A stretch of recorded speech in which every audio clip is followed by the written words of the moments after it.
Hello everyone, Mike here. And before I say anything else, yes, this bookcase behind me is cockeyed. I am not good at building things. So if anyone sees this and thinks that bookcase looks cockeyed, yes it is. It has been a very busy year. I became part of the staff for the website Beneath the Tangles. I got back into pro wrestling, specifically the WWE, right around the time my favorite wrestler in the WWE, Asuka, came back from injury. I got to live out a dream of playing Gomez Adams in a musical, and I watched a lot of anime. So I thought, with it being the end of the year, why not take a moment to look back on my 10 favorite shows from this year. And I want to make it very clear right up front. This is not specifically the 10 best anime of the year, nor is it going to be ranked. This is just 10 anime that came out this year that I enjoyed. No ranking, no this is better than this, none of that. This is just the shows that I personally liked. So let's get right into it with the first one on my list, which is My Dress Up Darling. This show was so fun. A little heavy on the fan service for my personal taste, but it didn't detract from the enjoyment of the story itself. The relationship between Gojo and Marin was so fun. And I love how caring both of them are. I mean, we see it in Marin's case when she finds out that Gojo overworked himself and just how horrible she feels about it, and just how much care he puts into the work he does for her and the relationship that's building. There's another season I know coming out for this. I think sometime soon, might be the next season, might not, I'm not sure offhand. But I am really excited for the next one because this show was so much fun. I really enjoyed it. Next, Teasing Master Takagi, Season 3. One of the things about Nishikata is, on one hand, he's a middle school student. They're still figuring out their emotions when it comes to liking, people. And at the same time, he is very clearly a very self-conscious young man. On the other hand, it gets very annoying when it's like, dude, she clearly likes you, and if you say you don't like her back, you are lying. But just seeing the interactions between the two, the fact that she torments him just because it gets a reaction. If he didn't respond, I don't know if she'd give him quite as much grief as she does. Regardless, seeing them very slowly build up into a relationship together is so much fun. I did like how we ended it, leading into future things. And of course, anyone who's read the sequel manga knows that eventually they're gonna get together because they have a kid and it's part of another manga. But waiting to see it happen is the big thing. And I know there's going to be a movie coming out. I am not sure if this movie is going to give us anything definitive or it's just going to kind of further the same stuff that we've gotten throughout the rest of it. But admittedly, it's still a lot of fun to see it all come together. Next we have Love After World Domination. This was a surprise one for me because I hadn't really heard anything on it before it came out. Then I watched it and I was hooked from the first episode. I love the idea of a Super Sentai character and the villain that they face falling in love.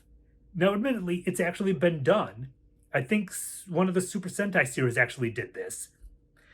but it is hilarious watching these two, who are both very inexperienced at being in a relationship, attempt to keep the secret that they're together while trying to find time to actually do stuff together, usually during the middle of battles. And the way they then build up a lot of the side stories, like seeing all of the villains and the different things they have going on in their lives outside of villainy, seeing the other members of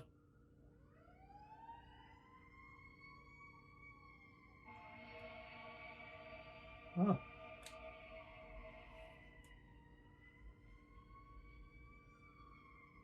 a load of fire trucks driving by.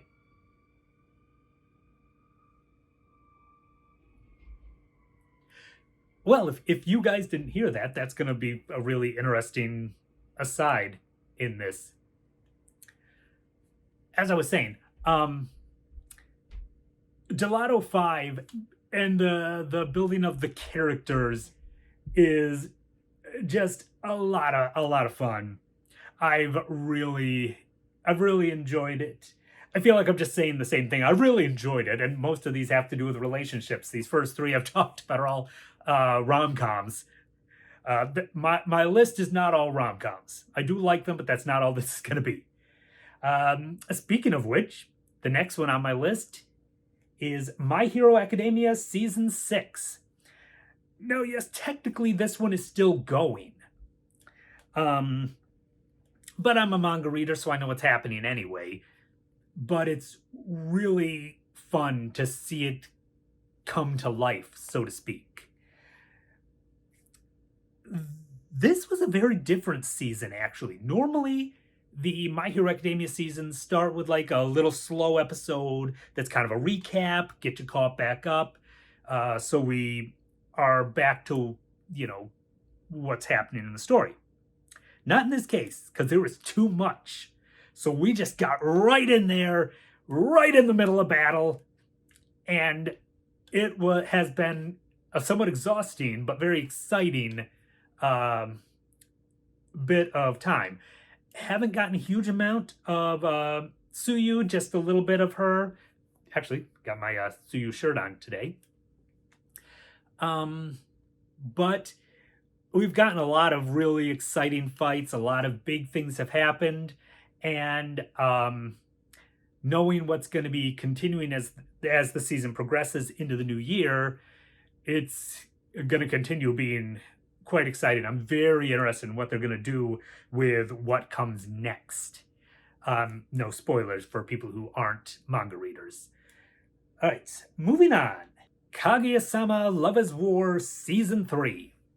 And yeah, we're back to rom-coms. I have a type.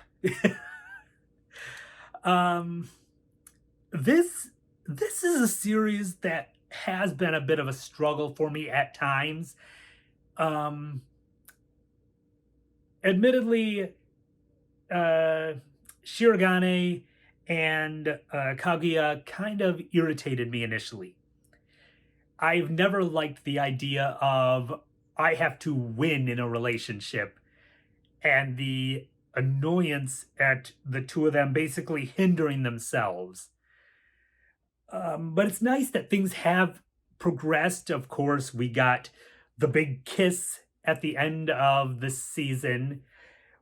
We also got Ishigami getting some development, and again, as a bit of a manga reader, I am really excited for the hopeful next season, because we got some good stuff coming for him that I'm looking forward to seeing in anime form. But this is another one where it was a lot of the same thing that we've gotten over the course of the previous seasons, which can be irritating, but I think the characters' personalities help to make up for it and help make it fun, even if we have to sit through a lot. All right, next, Uzaki-chan Wants to Hang Out Season 2. Speaking of characters that seem to be stuck in a cycle and not really making much progress, ah, Uzaki and Sakurai. It pretty much is this a lot of the same thing I've said with some of the previous ones. They seem to be stuck in that cycle of Uzaki doesn't want to admit her own feelings for him, but she's convinced that he loves her. And of course, Sakurai is just so inexperienced when it comes to relationships that he doesn't know what to do with his feelings, despite the fact that he's in college. It's like, dude, you may not have had relationships previously, but come on. You are in college. You're an adult. It's time to grow a little. This is another one where I've read some of the manga, so I know what's coming.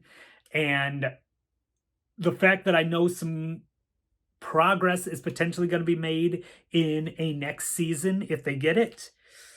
So that helps, because if it didn't, this would have ended on a very irritating note, because we did pretty much end with more status quo.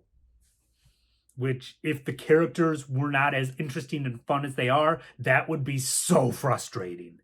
And I mean, it still kind of is. But at least we get good characters.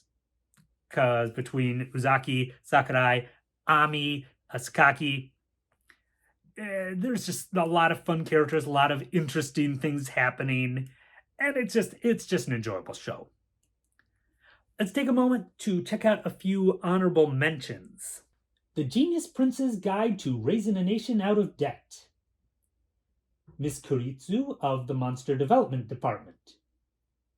Daimon, Recipe for Happiness. Police in a Pod. Aharon-san wa Hakarenai. And the next one we're going to really focus on is yet another rom-com. And this actually is the last rom-com on my list. But this is Shikamori-san's Not Just a Cutie. One thing I actually like that some rom-coms do is when you get one where the characters are already together and we get to see the relationship build from that point. Which you see every once in a while, but not very often. Usually it's, these two characters. Will they get together? Let's tease it for like 50 manga chapters. Actually, in some cases more. But what I like about this one is that they're already together. So we get to see them grow as a couple. And Shikamori is just awesome. She is very protective in more ways than one of Izumi. Partially because, like any girlfriend, she doesn't want another girl to potentially take her boyfriend away from her. Now maybe she gets a little unnecessarily jealous, but yeah, that kind of happens in these shows.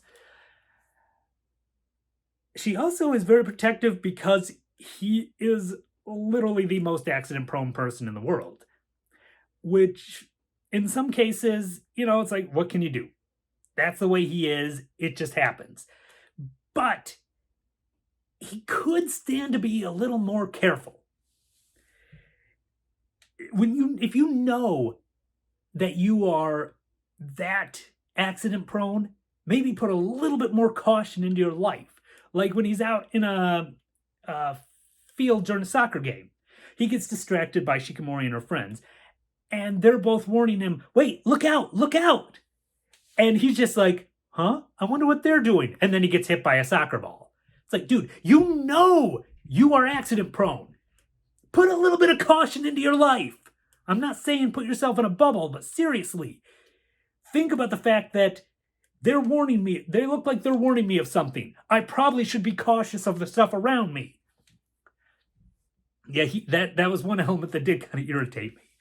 But I have loved the development of seeing these characters already together and going from there. There are a few shows that do that. My Love Story, Tonikawa, And I like this concept of the characters are already together when the story starts.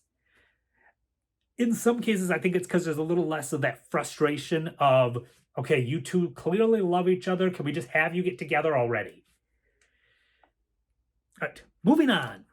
Beast Tamer. This is one of my favorite shows of this season, and I kind of feel a little like I'm in the minority on that.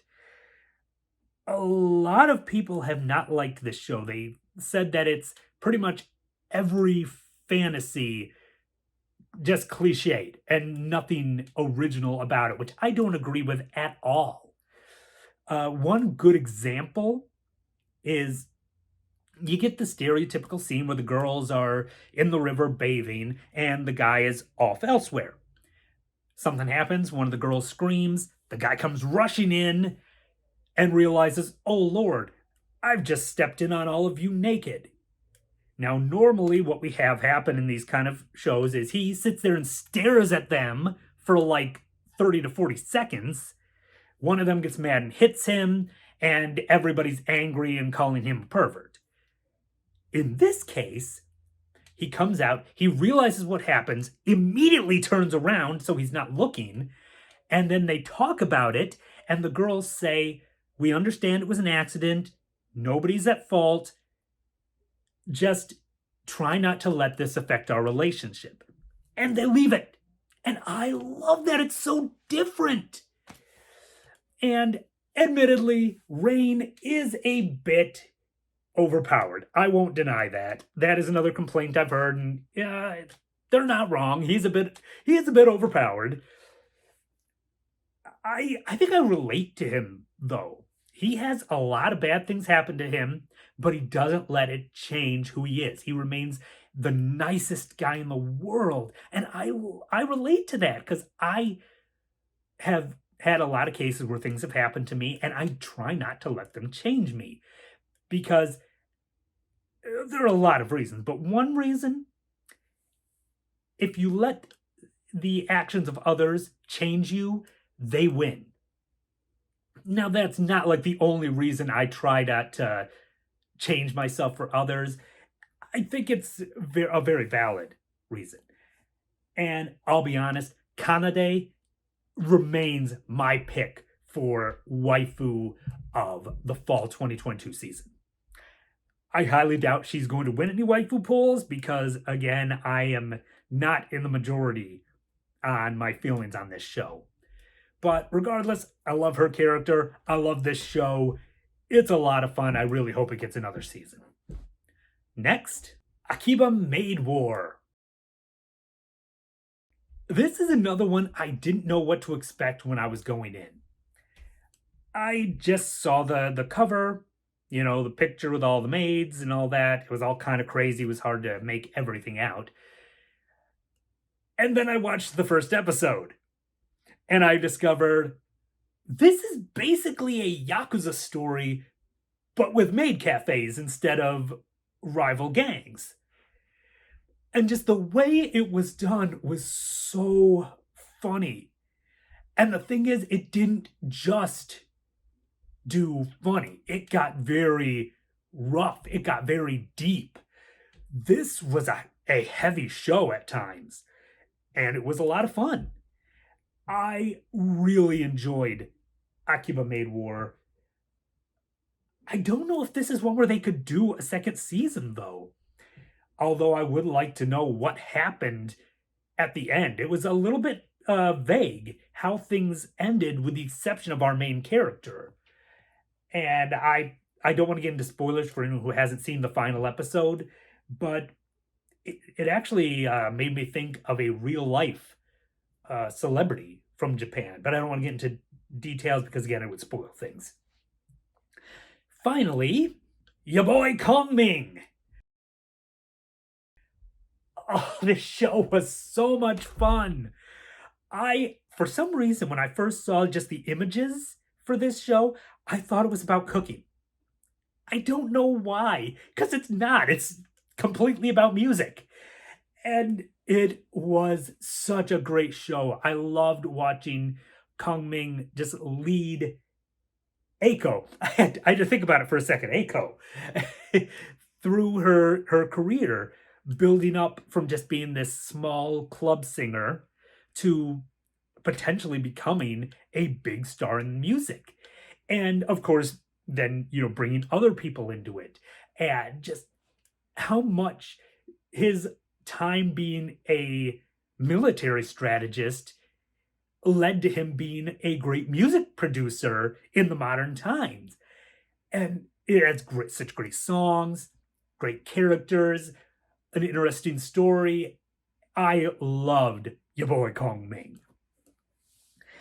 And there you have it. Those are 10 of my favorite anime from the 2022 year. What about you guys? What were some of the shows that you enjoyed this year? Let me know in the comments. I'd love to hear your guys' opinions. But that's all I've got on this one. If you enjoyed this video, please like and subscribe. That does a lot to help me out. And until next year.